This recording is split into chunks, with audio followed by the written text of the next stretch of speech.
You're with the Skeinz Diaries with Marie today, August 1st. Wow, August 1st. Stop it.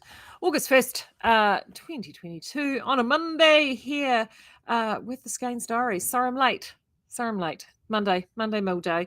And yeah, and just when I thought we were getting sorted and we'd come back, I got summons back to the mill to have a look at the latest dip dye that they're doing at the moment. So it was, yes, bouncing backwards and forwards. So sorry about that. But we're here. And it's a bit chilly this morning. We had good old humdinger of a frost here this morning. We don't get many of those, particularly if you're here in town by the coast. We don't get too many of those here, but she was an absolute cracker this morning. So it was time to dust off the old chiker. And we had, it's actually been one of the first mornings. I think I've only done it once or twice where I've really had to rug up because it was and like ice on the windshield. And I know I've got some Americans jumping in there. You're looking at me going, oh man, Marie, you are so soft. Yeah, I am. There's a reason why I live down here in a temperate climate. I'm not so good with the cold, but no, it was good. So here we are. And of course, I get to work really early. So it was super cold in here this morning, but it's all right. We're all sorted. And we've had our big catch up over at the mill this morning. And I just don't know where the year is going. And we've been sorting out, because obviously August is a massive month for us here. August is kind of like the crescendo month of the winter season. Knit August Nights now is sort of, it's in 25 days it starts. So I'm working feverishly away on that. And that's hugely popular. And lots of you come and visit either for the event or just in and around about for Knit August Nights. We've got a lot of new yarns start the process through at this time, when we do definitely have some goodies coming up, so catching up with the mill and seeing where those are at and where they're coming through. And then, of course, I know this is going to sound crazy, but honestly, the other thing too that Claire and I have been doing this morning is just finalising and setting out the last of the plans moving forward for spring and summer and Stitch and Summer. I know. And then, of course, we were even having our first discussions around Epic Sale 2023 this morning. So it just sort of feels quite strange. And then in the middle of all of that, I mentioned, I think last week or the week before, we are rebuilding our website, which is kind of a bit like building a house, and you sort of, all the little details you've got to remember. And then there are certain parts of it, what you would think would be quite a small, not particularly exciting part of the build, which costs a crazy amount of money, like a bathroom or something. It's crazy. It's mad. But it's all good. It's what keeps us exciting and what have you. So it's good. So we can't complain. It's so good to see everybody. I love it. Kathy was just saying her phone told her it felt like -1 this morning, and she's got 2 bulldog heat pads. I hope yours were keeping your. Well, I had one this morning too, Kathy. And when I went to say to him he needed to go out and do his, morning ablutions, he looked at me as if I was crazy. There was, we don't do frosty paws. Thank you very much. Yeah, I got the filthiest look, I can tell you, at 6 o'clock this morning, but there you go. Knitting wise, how's everyone's knitting been? I had a very busy weekend, so I didn't get as much done as I would like, but I did work on the shoji from Nora Gowan. So I am still chipping away. I'm quite determined to get that sucker finished for Knit August Nights. So I probably got about that much of shoji done. So it is, Battle of Wills, Kathy, I appreciate that. It's bulldogs for you. So I did get that done. And my little attempt at showing you mattress stitch, I did finish stitching this up, and I've blocked it. And I've even started writing this up, people. I know, shocker. So that's what I wanted to show you, is that's what the seam looks like when it's all finished and blocked. And if you weren't actually here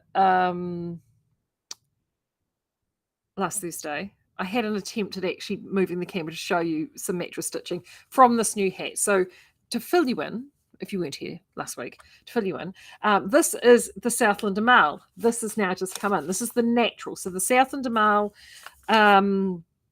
which we've had in. We also have had some of the natural base steamed off by request. A number of you just wanted the plain. So there it is. And it's called Awatoto.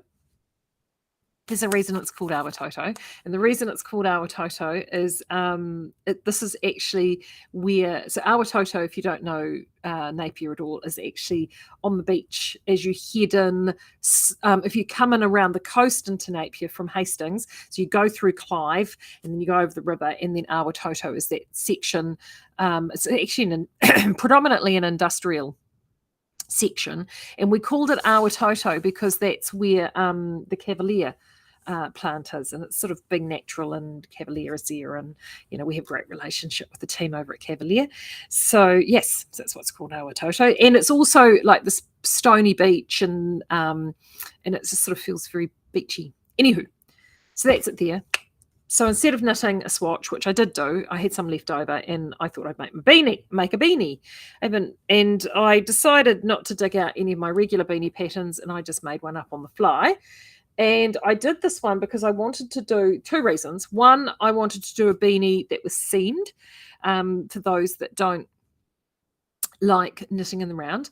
And I also have just got this very simple sort of 5-pointed shaping on it, which as opposed to spiral shaping, which you quite often see with beanies in the round.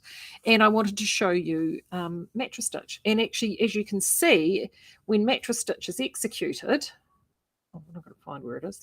There. As you can see, it's completely invisible, especially in this marled yarn. It hides it beautifully. But then when you flip it over, you have the seam on the inside.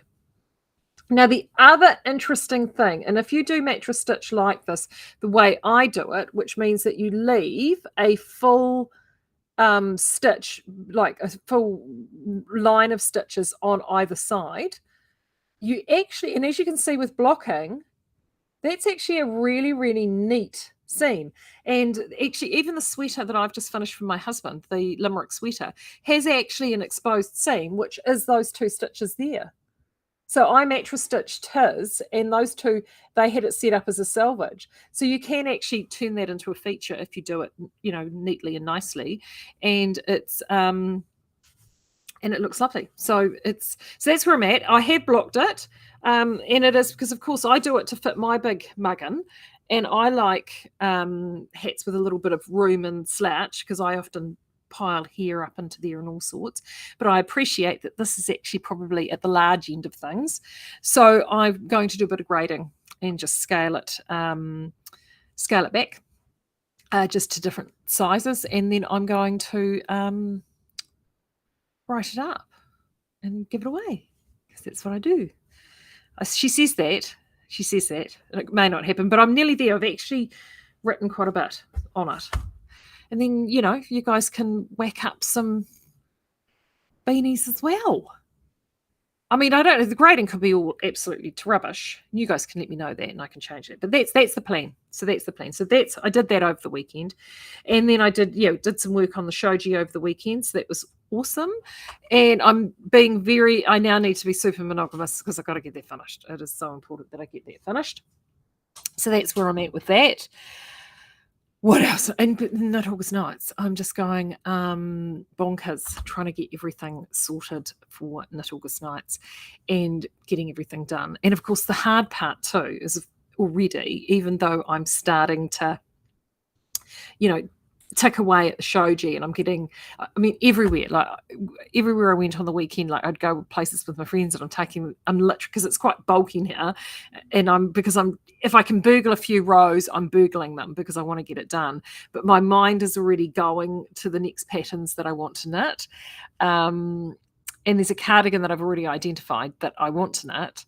And then, of course, I'll get sidetracked because something else new will come out. And I think, oh, actually, I can't mind doing that.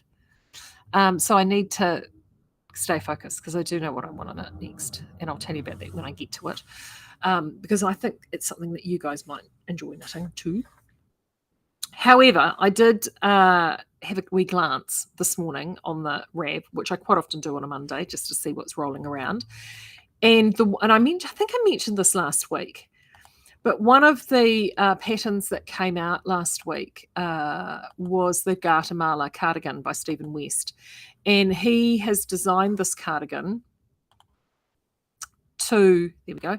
He's designed this cardigan essentially as a project for all of those little bits of 4-ply or fingering weight yarn that you've got left over from like the shawlography and the other projects that he has been designing over the last sort of few years, because he is a great lover of those finer weight and mystery knit-alongs and those finer weight yarns. And often you're purchasing a 100 gram skein of yarn, and you may only be using 40 grams of it or 60 grams of it or whatever it may be, and you end up with quite a bit left over.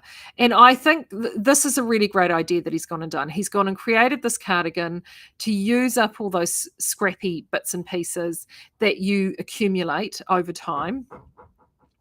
And especially if you're using, indie dyed or bespoke yarns, that's a huge investment in yarn. And so it means that you could then create something with that yarn that you might have. So this is the pattern. And by holding the two together, the two finer weights together, he's sort of using, it's essentially he's created a mild texture for what he's knitting as a DK weight. One of the things that Stephen is really clever at is he creates the blending between all the different colors, and you can see how all the different colors are blended there. And I know that he has got notes on this. This is another great image here, just showing you, giving you an idea of all the different yarns that he's used. He's used different textures. As you can see, there's smooth yarns, there's speckled yarns, there's solid yarns, there's brushed yarns. I mean, it is literally him cleaning out what he has had in his piling. So he sort of will walk you through all of that. But what caught my eye with this is the fact that he's working it as a DK, needle size 4mm and 4.5, which when you're using a lot of garter stitch, one of the things with garter stitch is you can actually push your needles out a little bit. So you can get away with a slightly bigger needle than what you would with stocking stitch. And that's because garter stitch is it's a reversible stitch. It's actually multi-dimensional, so it's the same on one side as it is the other, and it's not completely flat. So it's not two-dimensional, it is a three-dimensional stitch with that texture, so you've got a little bit more latitude there. Now, the first thing that leapt out for me with this is that obviously you don't have to just be doing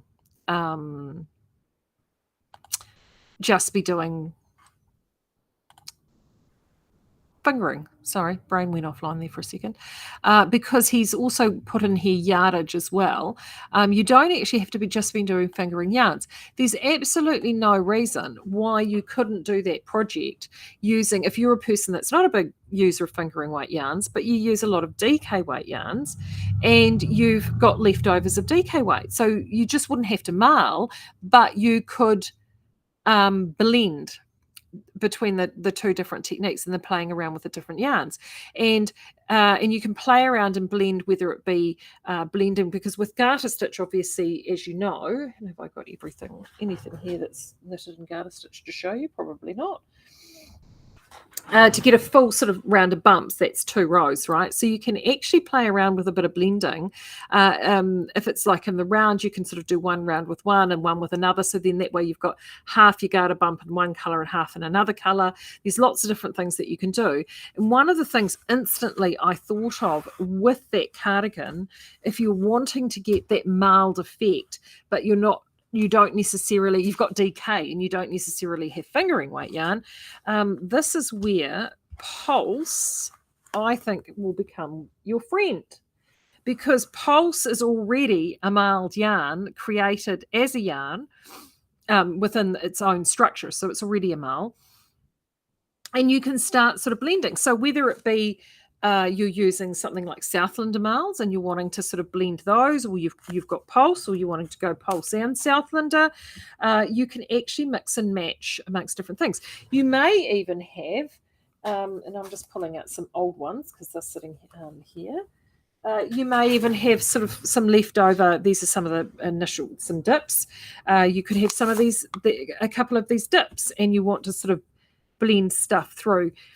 You actually do have a little bit of latitude of what you can do. And oopsie, and it's about It's about throwing caution to the wind and not being fearful about everything being perfect. Because, that's the beautiful thing with garter stitch, because you've got stitches that sit out in the forefront. So if you're on the right side row, whatever you're knitting as your knit stitch will be sit at the base, and whatever you're knitting as your purl stitch is what's going to appear on the outside on the right side row, right? So you can actually sort of play around with what you're doing there, and you can create these stripes that are broken between the garter stitch ridges. You can be recessive with the stripes. You can, this is where actually doing just swatching, playing around with swatching and playing with blending just with a small little strip of garter stitch to actually see how things work is really a fun thing to do. And you can use up all of these scraps. You may have, leftover bits of pulse. I've just grabbed all of these colors here, just randomly off the shelf, but you can even see with all of those colors there's enough elements in those colors where you could blend from one to another to the next one and actually create this crazy different marl using a whole bunch of different colors, and you would be able to do some really, really fun things. And it's also about blending. You could potentially blend like with like. So again, the Southlanders, or even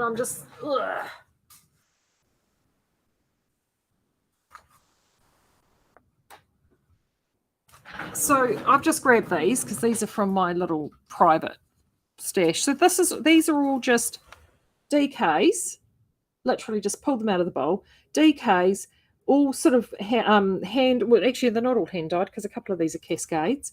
But all of those, you could easily blend all of those together. And you would tie them all together, but they would give you a theme. All of those are sort of quite coolish sort of themed colors, and you'd blend from one to another to another. But I mean, if you had a lot of these I buy because I have them here as samples and inspiration. But see, a lot of these are single skeins, single 100 gram skeins, and you have these unicorn skeins, and I mean these are great. A cowl is great for them, but sometimes you want to be able to do a sort of a bigger base project, and I just think that that's a great way of doing it. Ugh. So do check that out, because I'm actually I've purchased the pattern. I'm about to, and I'm going to have a good look at it, because I think even just the construction with the nice thick heavy button band, yoked construction across the top, there is actually some elements there that I think would make for a really lovely, cozy, well-fitted, warm, snuggly cardigan. So I just thought it was really neat. Heather's asking, love the height of the collar on that cardi.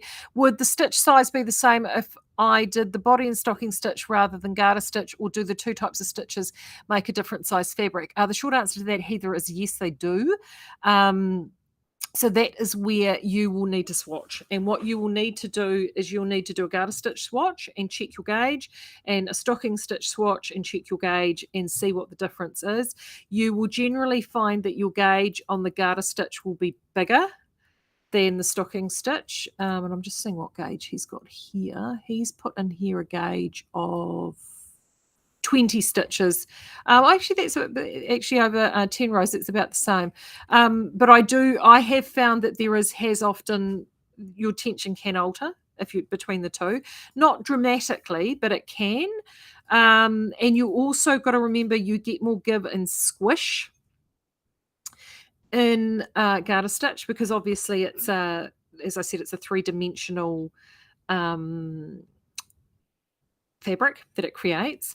The other thing too you've got to be aware of as well is that garter stitch is more yarn hungry, so it does use around 30% more yarn. So if you're looking at that pattern and you're thinking to yourself, man, those meterages look mean, there's a lot of meterage there. That is why, and that's the joy of garter stitch. It is actually quite yarn hungry compared to stocking stitch. So if you were wanting to do it in stocking stitch, you won't use anywhere near the meterage that he has suggested. But just make sure, again, like a beaten old drum, swatching is always really important. And if you find that you're only off slightly, then that way you just compensate. So if one is only a stitch or a stitch and a half bigger than the other, just work out what that percentage is and just make sure that you've got that compensated in the size that you choose. So that's all you need to do there. But I just sort of thought, as soon as I saw that release last week, I instantly thought of Pulse straight away, and I thought that would be a really great way of using it.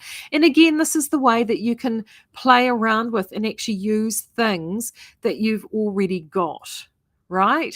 It's because, I mean, of course, I desperately love you to buy everything from us all of the time, but we don't always have that, do we? We do have bits and pieces, and sometimes what you need to do is just supplement stuff in and out. And I think Pulse for that would be perfect, and will actually help speed things up. Yeah, Kathy's just saying Google says stocking stitch is taller than garter, so will affect row gauge. Yep, definitely. And particularly, I think that's part of the reason why he's actually done that as a yoked cardigan as well, because I think what it will then mean is that the row gauge will be the separation will be further down. So that would be something that when you're knitting it, you would just probably need to test it out as you're going along, and you may need to make alterations of when you do your separation for sleeves. So, but you know what? We can do that. We're big grown-up knitters. We can figure this out. I know we can. So good. Bronwyn's saying also perfect pattern for solid color and DK. Bought the pattern.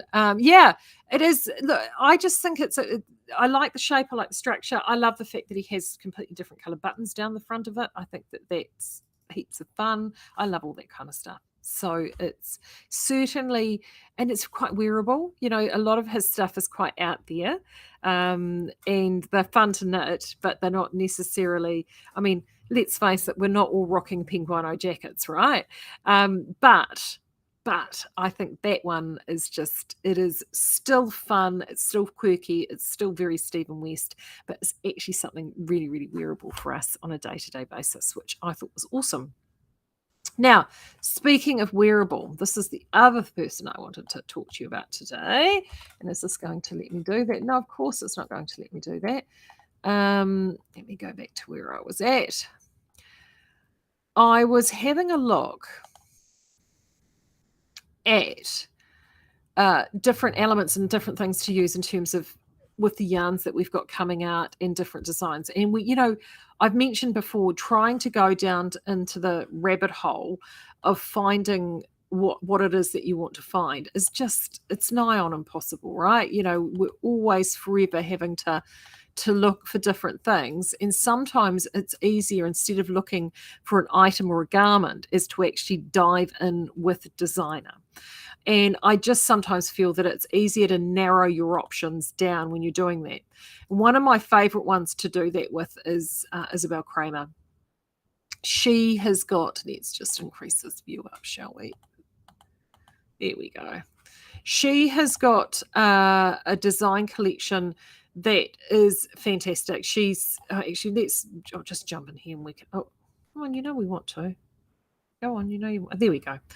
Her collection of designs is awesome. I mean, here's Yume. We've talked about this before. We've done this in Sock Petition and Whisper Fine.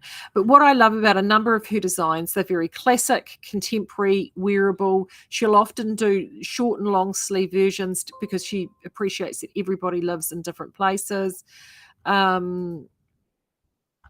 And she has just got a huge pattern library, an absolute massive pattern library.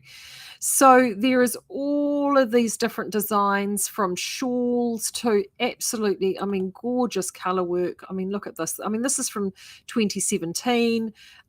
This is absolutely stunning.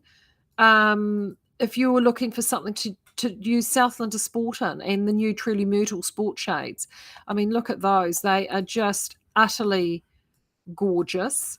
So and she also gets, everything is really, really well tested. And what I love about this is she tests them across a variety of sizes. So then you can see how it looks on a whole bunch of different body types, or different yarn selections, different ease options. It's, it is, you can get a really good idea of how things will look and feel. And I really do love a lot of the bits and bobs that she does. We've got shawls, and a lot of her designs do work really well with our yarns. So they work really, really well. Here's another one that she's done, and actually I know that that's Carol Feller that's modeling that. So this design here is again another fantastic one for Southlander. Southlander charcoal with goldenrod through that. And that's using, and you could use sport weight with this, and you would get this really beautiful finish. And you will know how I am with sport weight yarns, knitted, particularly how often have I said 3.75 millimeter stitches is the absolute happy place, I think, for the Southlander sport. And it's about finding these designs that work with things that you've already got in stash. So I would, if you've not really spent a lot of time looking into Isabell's work, do, and also have a look at some of the earlier work as well.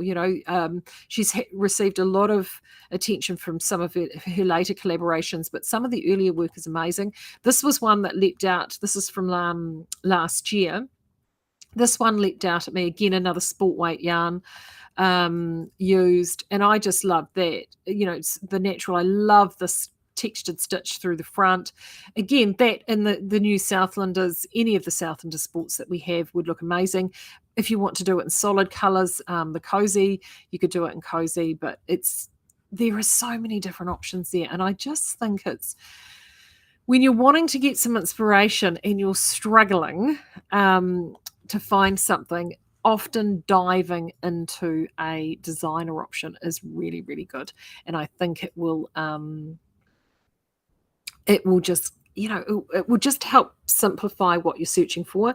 And especially when she's got, so many designs. She covers sweaters, she covers cardigans, there's shawls, there's all sorts of different things here. I've knitted her designs before. They're all well written, well tested, and it just sort of saves the heartache of sort of diving into so many other designers. So definitely, do have her on your regular visit rotate of designers that you have a look at. I mean, we certainly do. As I said, we've got a couple of her samples here in store, and we'd love the. I mean, Humulus was a hugely popular pattern several years ago. Beautiful color work pattern, and they just work and translate so well into our yarns, which I think always makes a huge difference. An absolute huge difference. Any other news that we've got from the end here, in terms of where we're rolling and tracking? The gelato disappeared. I know that's all going out today. Yeah.